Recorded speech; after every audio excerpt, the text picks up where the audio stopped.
BJP rebel ಶಾಸಕ ಯತ್ನಾಳ್ಗೆ notice ಕೊಡಲಾಗಿದೆ. ದೆಹಲಿಯಲ್ಲಿ ಯತ್ನಾಳ್ ಇದ್ದಾರೆ ಇರೋವಾಗ್ಲೇ, ಈಗಷ್ಟೇ ಅಲ್ಲಿ ಮೀಟಿಂಗ್ ಮುಗಿಸ್ಕೊಂಡು ಬಂದಿದ್ದಾರೆ. ಅಲ್ಲಿರೋವಾಗ್ಲೇನೆ ಹೈಕಮಾಂಡ್ ಶಾಕ್ ಕೊಟ್ಟಿದೆ. 72 ಗಂಟೆ ಒಳಗೆ ಉತ್ತರ ಕೊಡಬೇಕು ಅಂತ ಯತ್ನಾಳ್ಗೆ ನೋಟಿಸ್ ಕೊಡಲಾಗಿದೆ. ಯತ್ನಾಳಿಂದ ವಿವರಣೆಯನ್ನ ಕೇಳಿದ್ದಾರೆ ಬಿಜೆಪಿಯ ಶಿಸ್ತು ಸಮಿತಿ. ನಿಮ್ಮ ನಡವಳಿಕೆ ಸರಿಯಾಗಿಲ್ಲ ಅಂತ ಆಕ್ಷೇಪ ವ್ಯಕ್ತಪಡಿಸಿದ್ದಾರೆ ಅಂತ ಹೇಳಲಾಗಿದೆ. ಈ ಹಿಂದೆ ನೋಟಿಸ್ ನೀಡಿದ್ದ ನಂತರವೂ ಕೂಡ ಸರಿಪಡಿಸಿಕೊಂಡಿಲ್ಲ ಅಂತ ಅಬ್ಜೆಕ್ಷನ್ ಮಾಡಿದ್ದಾರೆ. ಹಾಗಾಗಿ ಮತ್ತೊಮ್ಮೆ ಕೇಂದ್ರ ಶಿಸ್ತು ಸಮಿತಿ ನೋಟಿಸ್ ಅನ್ನ ಕೊಟ್ಟಿದೆ ಬಸವನಗೌಡ ಪಾಟೀಲ್ ಯತ್ನಾಳ್ ಅವರಿಗೆ.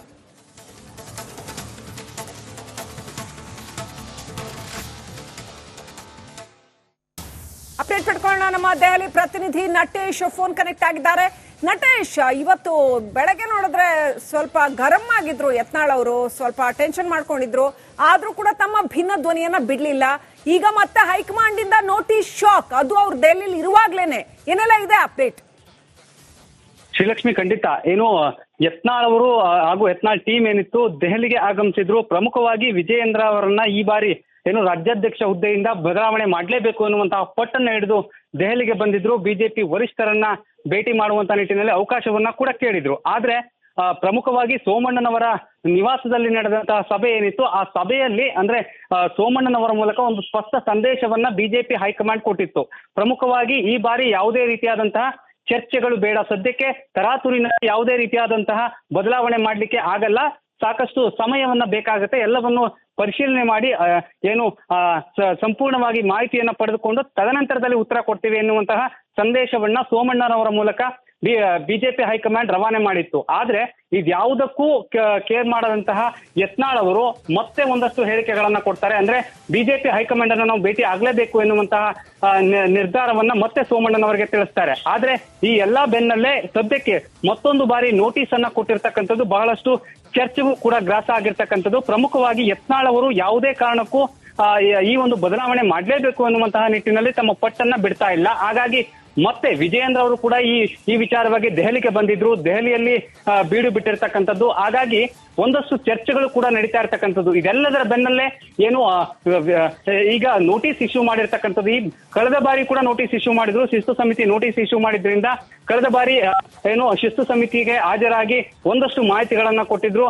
ಏನೇನೆಲ್ಲ ವಿಚಾರಗಳಿದ್ದು ಎಲ್ಲವನ್ನು ಕೂಡ ಚರ್ಚೆ ಮಾಡಿದ್ರು. ಅಂದ್ರೆ ಬಿಜೆಪಿಯ ರಾಜ್ಯ ಬಿಜೆಪಿಯಲ್ಲಿ ಏನಾಗ್ತಾ ಇದೆ, ವಿಜಯೇಂದ್ರ ಅವರ ವಿರುದ್ಧ ಯಾವ ಆರೋಪಗಳಿದ್ವು, ಸಂಪೂರ್ಣವಾಗಿ ಮಾಹಿತಿಯನ್ನ ಕೊಟ್ಟಿದ್ರು. ತದನಂತರದಲ್ಲಿ ಒಂದು ವಾರ್ನಿಂಗ್ ಎಂಬಂತೆ ಮತ್ತೆ ಹಿಂದಿರುಗಿದ್ರು. ಇದೀಗ ಮತ್ತೆ ಶಿಸ್ತು ಸಮಿತಿ ಒಂದು ನೋಟಿಸ್ ಅನ್ನ ಕೊಟ್ಟಿರುವಂತದ್ದು. ಅಂದ್ರೆ 72 ಗಂಟೆಗಳಲ್ಲಿ ಉತ್ತರವನ್ನ ಕೊಡಬೇಕು ಅನ್ನುವಂತಹ ನಿಟ್ಟಿನಲ್ಲಿ ನೋಟಿಸ್ ಇಶ್ಯೂ ಮಾಡಿದೆ ಎನ್ನುವಂತಹ ಮಾಹಿತಿ ಸಿಗ್ತಾ ಇದೆ. ಆದ್ರೆ ಯತ್ನಾಳ್ ಬಣ ಇದನ್ನ ತಿರಸ್ಕಾರ ಮಾಡ್ತಾ ಇದೆ. ನಮ್ಗೆ ಯಾವುದೇ ನೋಟಿಸ್ ಬಂದಿಲ್ಲ ಎನ್ನುವಂತಹ ತಿರಸ್ಕಾರವನ್ನ ಕೂಡ ಮಾಡ್ತಾ ಇರ್ತಕ್ಕಂಥದ್ದು. ಯಾಕಂದ್ರೆ ಕಳೆದ ಬಾರಿ ಇದೇ ರೀತಿ ಮಾಡಿದ್ರು, ಆದ್ರೆ ತದನಂತರದಲ್ಲಿ ನಮ್ಗೆ ನೋಟಿಸ್ ಬಂದಿದ್ ನಿಜ ಅನ್ನುವಂತಹ ಮಾಹಿತಿಯನ್ನ ಕೊಟ್ಟಿದ್ರು. ಇದೀಗ ನೋಟಿಸ್ ಕೊಟ್ಟಿರ್ತಕ್ಕಂಥದ್ದು. ನೋಟಿಸ್ಗೆ 72 ಗಂಟೆಗಳಲ್ಲಿ ಯತ್ನಾಳ್ ಟೀಮ್ ಉತ್ತರ ಕೊಡಬೇಕಾಗಿದೆ. Srilakshmi, right, thank you Natesh Rajanna ಡೀಟೇಲ್ಸ್ಗಾಗಿ. ಬಿಜೆಪಿ ರೆಬೆಲ್ ಶಾಸಕ ಯತ್ನಾಳ್ಗೆ ನೋಟಿಸ್ ಕೊಡಲಾಗಿದೆ. ದೆಹಲಿಯಲ್ಲಿ ಯತ್ನಾಳ್ ಇದ್ದಾರೆ ಇರೋವಾಗ್ಲೇ, ಈಗಷ್ಟೇ ಅಲ್ಲಿ ಮೀಟಿಂಗ್ ಮುಗಿಸ್ಕೊಂಡು ಬಂದಿದ್ದಾರೆ. ಅಲ್ಲಿರೋವಾಗ್ಲೇನೆ ಹೈಕಮಾಂಡ್ ಶಾಕ್ ಕೊಟ್ಟಿದೆ. 72 ಗಂಟೆ ಒಳಗೆ ಉತ್ತರ ಕೊಡಬೇಕು ಅಂತ ಯತ್ನಾಳ್ಗೆ ನೋಟಿಸ್ ಕೊಡಲಾಗಿದೆ. ಯತ್ನಾಳಿಂದ ವಿವರಣೆಯನ್ನ ಕೇಳಿದ್ದಾರೆ ಬಿಜೆಪಿಯ ಶಿಸ್ತು ಸಮಿತಿ. ನಿಮ್ಮ ನಡವಳಿಕೆ ಸರಿಯಾಗಿಲ್ಲ ಅಂತ ಆಕ್ಷೇಪ ವ್ಯಕ್ತಪಡಿಸಿದ್ದಾರೆ ಅಂತ ಹೇಳಲಾಗಿದೆ. ಈ ಹಿಂದೆ ನೋಟಿಸ್ ನೀಡಿದ್ದ ನಂತರವೂ ಕೂಡ ಸರಿಪಡಿಸಿಕೊಂಡಿಲ್ಲ ಅಂತ ಅಬ್ಜೆಕ್ಷನ್ ಮಾಡಿದ್ದಾರೆ. ಹಾಗಾಗಿ ಮತ್ತೊಮ್ಮೆ ಕೇಂದ್ರ ಶಿಸ್ತು ಸಮಿತಿ ನೋಟಿಸ್ ಅನ್ನ ಕೊಟ್ಟಿದೆ ಬಸವನಗೌಡ ಪಾಟೀಲ್ ಯತ್ನಾಳ್ ಅವರಿಗೆ.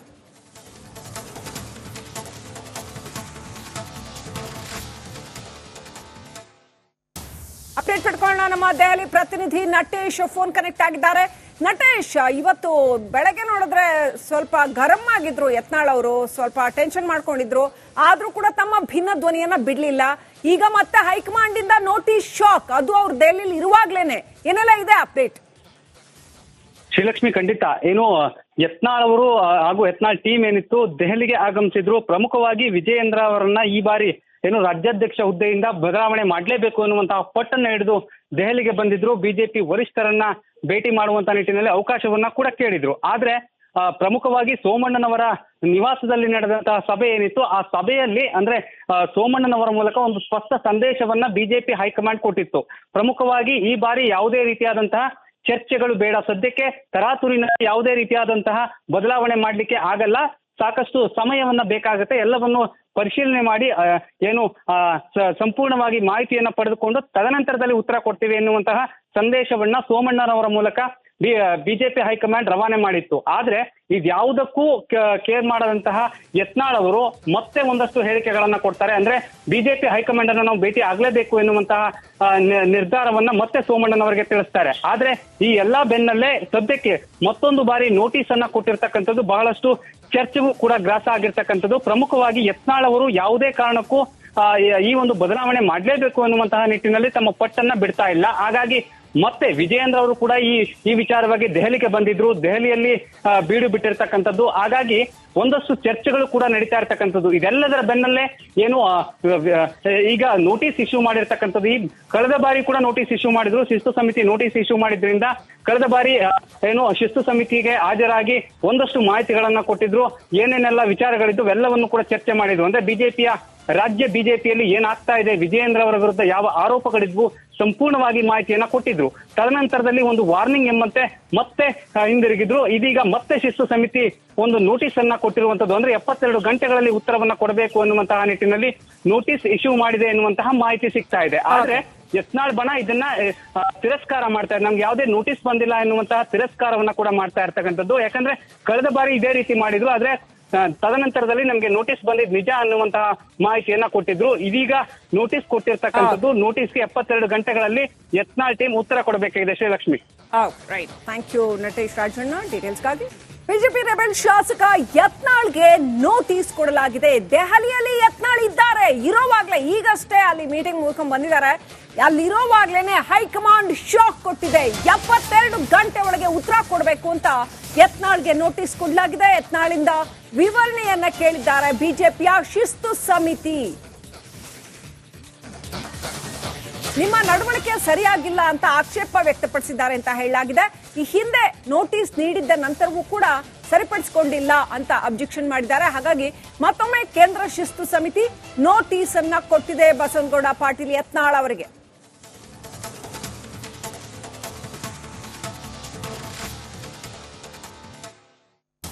ಅಪ್ಡೇಟ್ ಪಡ್ಕೊಳ್ಳೋಣ. ನಮ್ಮ ದೆಹಲಿ ಪ್ರತಿನಿಧಿ ನಟೇಶ್ ಫೋನ್ ಕನೆಕ್ಟ್ ಆಗಿದ್ದಾರೆ. ನಟೇಶ್, ಇವತ್ತು ಬೆಳಗ್ಗೆ ನೋಡಿದ್ರೆ ಸ್ವಲ್ಪ ಗರಂ ಆಗಿದ್ರು ಯತ್ನಾಳ್ ಅವರು, ಸ್ವಲ್ಪ ಟೆನ್ಷನ್ ಮಾಡ್ಕೊಂಡಿದ್ರು. ಆದ್ರೂ ಕೂಡ ತಮ್ಮ ಭಿನ್ನ ಧ್ವನಿಯನ್ನ ಬಿಡ್ಲಿಲ್ಲ. ಈಗ ಮತ್ತೆ ಹೈಕಮಾಂಡ್ ಇಂದ ನೋಟಿಸ್ ಶಾಕ್, ಅದು ಅವ್ರು ದೆಹಲಿಯಲ್ಲಿ ಇರುವಾಗ್ಲೇನೆ. ಏನೆಲ್ಲ ಇದೆ ಅಪ್ಡೇಟ್? ಶ್ರೀಲಕ್ಷ್ಮಿ, ಖಂಡಿತ ಏನು ಯತ್ನಾಳ್ ಅವರು ಹಾಗೂ ಯತ್ನಾಳ್ ಟೀಮ್ ಏನಿತ್ತು ದೆಹಲಿಗೆ ಆಗಮಿಸಿದ್ರು. ಪ್ರಮುಖವಾಗಿ ವಿಜಯೇಂದ್ರ ಅವರನ್ನ ಈ ಬಾರಿ ಏನು ರಾಜ್ಯಾಧ್ಯಕ್ಷ ಹುದ್ದೆಯಿಂದ ಬದಲಾವಣೆ ಮಾಡಲೇಬೇಕು ಅನ್ನುವಂತಹ ಪಟ್ಟನ್ನ ಹಿಡಿದು ದೆಹಲಿಗೆ ಬಂದಿದ್ರು. ಬಿಜೆಪಿ ವರಿಷ್ಠರನ್ನ ಭೇಟಿ ಮಾಡುವಂತ ನಿಟ್ಟಿನಲ್ಲಿ ಅವಕಾಶವನ್ನ ಕೂಡ ಕೇಳಿದ್ರು. ಆದ್ರೆ ಪ್ರಮುಖವಾಗಿ ಸೋಮಣ್ಣನವರ ನಿವಾಸದಲ್ಲಿ ನಡೆದಂತಹ ಸಭೆ ಏನಿತ್ತು, ಆ ಸಭೆಯಲ್ಲಿ ಅಂದ್ರೆ ಸೋಮಣ್ಣನವರ ಮೂಲಕ ಒಂದು ಸ್ಪಷ್ಟ ಸಂದೇಶವನ್ನ ಬಿಜೆಪಿ ಹೈಕಮಾಂಡ್ ಕೊಟ್ಟಿತ್ತು.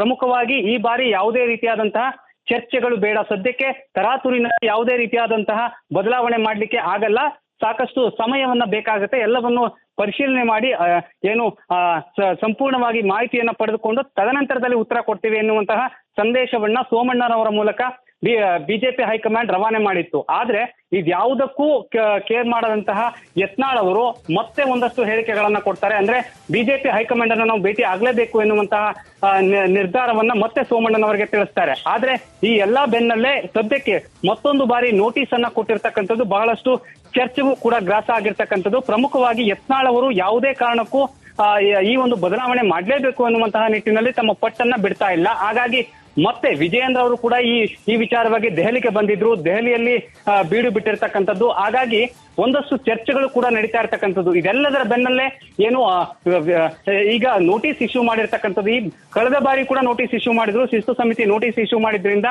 ಕಳೆದ ಬಾರಿ ಏನು ಶಿಸ್ತು ಸಮಿತಿಗೆ ಹಾಜರಾಗಿ ಒಂದಷ್ಟು ಮಾಹಿತಿಗಳನ್ನ ಕೊಟ್ಟಿದ್ರು, ಏನೇನೆಲ್ಲ ವಿಚಾರಗಳಿದ್ದು ಎಲ್ಲವನ್ನು ಕೂಡ ಚರ್ಚೆ ಮಾಡಿದ್ರು. ಅಂದ್ರೆ ಬಿಜೆಪಿಯ ರಾಜ್ಯ ಬಿಜೆಪಿಯಲ್ಲಿ ಏನಾಗ್ತಾ ಇದೆ, ವಿಜಯೇಂದ್ರ ಅವರ ವಿರುದ್ಧ ಯಾವ ಆರೋಪಗಳಿದ್ವು ಸಂಪೂರ್ಣವಾಗಿ ಮಾಹಿತಿಯನ್ನ ಕೊಟ್ಟಿದ್ರು. ತದನಂತರದಲ್ಲಿ ಒಂದು ವಾರ್ನಿಂಗ್ ಎಂಬಂತೆ ಮತ್ತೆ ಹಿಂದಿರುಗಿದ್ರು. ಇದೀಗ ಮತ್ತೆ ಶಿಸ್ತು ಸಮಿತಿ ಒಂದು ನೋಟಿಸ್ ಅನ್ನ ಕೊಟ್ಟಿರುವಂತದ್ದು. ಅಂದ್ರೆ 72 ಗಂಟೆಗಳಲ್ಲಿ ಉತ್ತರವನ್ನ ಕೊಡಬೇಕು ಅನ್ನುವಂತಹ ನಿಟ್ಟಿನಲ್ಲಿ ನೋಟಿಸ್ ಇಶ್ಯೂ ಮಾಡಿದೆ ಎನ್ನುವಂತಹ ಮಾಹಿತಿ ಸಿಗ್ತಾ ಇದೆ. ಆದ್ರೆ ಯತ್ನಾಳ್ ಬಣ ಇದನ್ನ ತಿರಸ್ಕಾರ ಮಾಡ್ತಾ ಇದೆ. ನಮ್ಗೆ ಯಾವುದೇ ನೋಟಿಸ್ ಬಂದಿಲ್ಲ ಎನ್ನುವಂತಹ ತಿರಸ್ಕಾರವನ್ನ ಕೂಡ ಮಾಡ್ತಾ ಇರ್ತಕ್ಕಂಥದ್ದು. ಯಾಕಂದ್ರೆ ಕಳೆದ ಬಾರಿ ಇದೇ ರೀತಿ ಮಾಡಿದ್ರು, ಆದ್ರೆ ತದನಂತರದಲ್ಲಿ ನಮಗೆ ನೋಟಿಸ್ ಬಂದಿದ್ ನಿಜ ಅನ್ನುವಂತಹ ಮಾಹಿತಿಯನ್ನ ಕೊಟ್ಟಿದ್ರು. ಇದೀಗ ನೋಟಿಸ್ ಕೊಟ್ಟಿರ್ತಕ್ಕಂಥದ್ದು. ನೋಟಿಸ್ಗೆ 72 ಗಂಟೆಗಳಲ್ಲಿ ಯತ್ನಾಳ್ ಟೀಮ್ ಉತ್ತರ ಕೊಡಬೇಕಾಗಿದೆ ಶ್ರೀಲಕ್ಷ್ಮಿ.